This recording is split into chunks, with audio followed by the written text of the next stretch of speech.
सुदामा जी ने कहा अगर हम इनका सम्मान करते हैं तो हमारी तो जान ही चली जाती। एक काम करिए,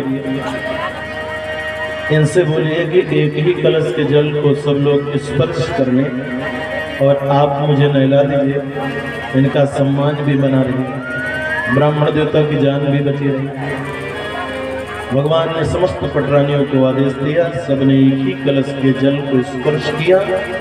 कन्हैया स्वयं उस जल को विप्रदेव को स्नान किया, 400 प्रकार पूजन किया, नंबर आ गया भोजन का, 56 भोग की थाली सामने आ गई। अब ऐसा नहीं कि सुदामा जी ने कभी देखा नहीं था तो टूट पड़े। भगवान ने कहा लीजिए।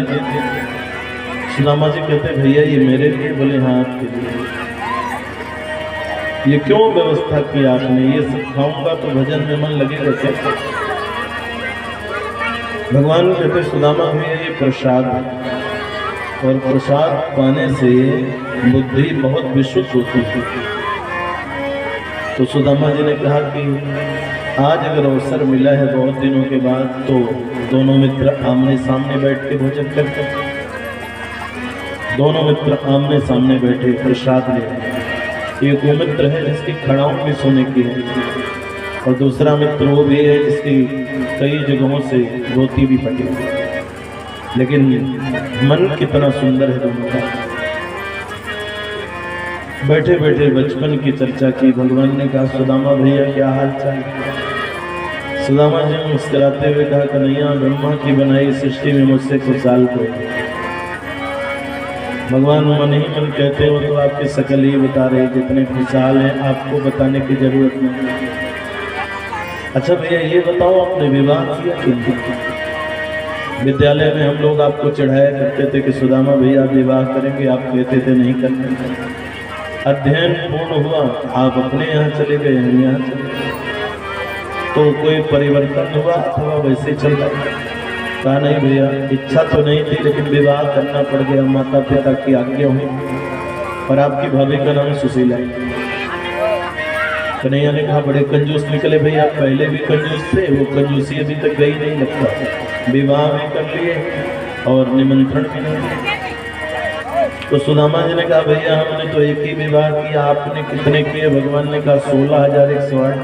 आप कितना उदारता दिखाए हैं श्रीमान जी बताइए। हमने तो एक विवाह किया, मान लीजिए भूल गए, आपने 16,108 विवाह किया, आपका निमंत्रण आया क्या मेरे पास? भगवान कहते सुदामा भैया मेरे विवाह में और आपके विवाह में अंतर रहा, आपको देखने वाले हैं। हल्दी मंडप हुआ होगा उसके बाद विवाह हुआ होगा, बोले हाँ। और बेला मेरा सुने तो शायद हंसी आ जाए। 3 बजे तक कोई बात नहीं, 5 बजे घर में बहू आके बैठ गई तो कहाँ कार्ड बनवाने जाओ, किसको आमंत्रित कर। लेकिन अगर भाभी घर में है तो हमारे लिए क्या क्या चाहिए?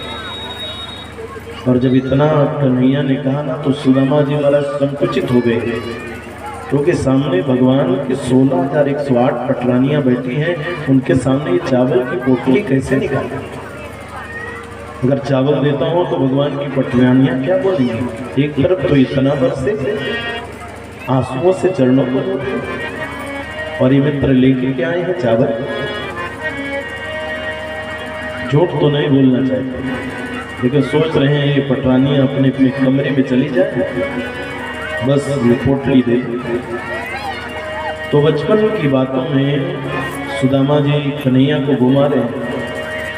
बचपन में तू ऐसा करता था कन्हैया, तू ऐसा करता था, और ज्यादा बोलेगा ना तो तेरी पोल तेरी पटरानियों के बीच में खोल दूंगा। तो भगवान की पटरानियां कहती हैं हाँ महाराज बताइए ये क्या कहते थे बचपन में? तो सुदामा जी ने कहा देख लो अगर ज्यादा बोलोगे तो पोल खोल दूंगा। लेकिन भगवान घूम फिर के वहीं आ जाते भाभी ने मेरे लिए क्या भेजा।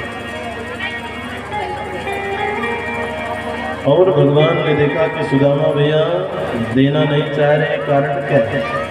तो भगवान ने कहा सुदामा भैया लगता है रास्ते में आप कहीं गिर गए, दाहिने कंधे में सूजन लग रहा है, क्योंकि पोटली तो यहीं लगी थी।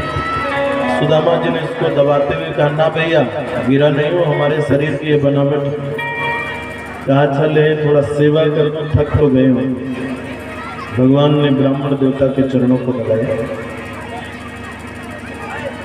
और हाथों को दबाना शुरू किया। जब ये हाथ को दबा के हिलाया तो चावल की पोटली भगवान के हाथ में आ गई। नेत्र सजल हो गए। वस्त्र को देख करके लगता है मेरे मित्र के यहाँ वस्त्र का ठिकाना नहीं। और जब सुदामा जी महाराज चले थे तो सुशीला से पूछा था कि आपको भगवान को कुछ संदेशा कहना है। तो सुशीला ने एक ही बात कही थी, आप वहां जाइए तो एक ही निवेदन करिएगा कि वैसे तो महीने में 2 एकादशी आती है, एक पक्ष में एक एकादशी होती है, लेकिन प्रभु आपकी ऐसी कृपा है कि दास के घर में तो हर दिन एकादशी होती है। एक माह 2 पाख में 2 एकादशी हो, सो प्रभु दीन दयाले नित प्रतिदिन हो रामा नित प्रतिदिन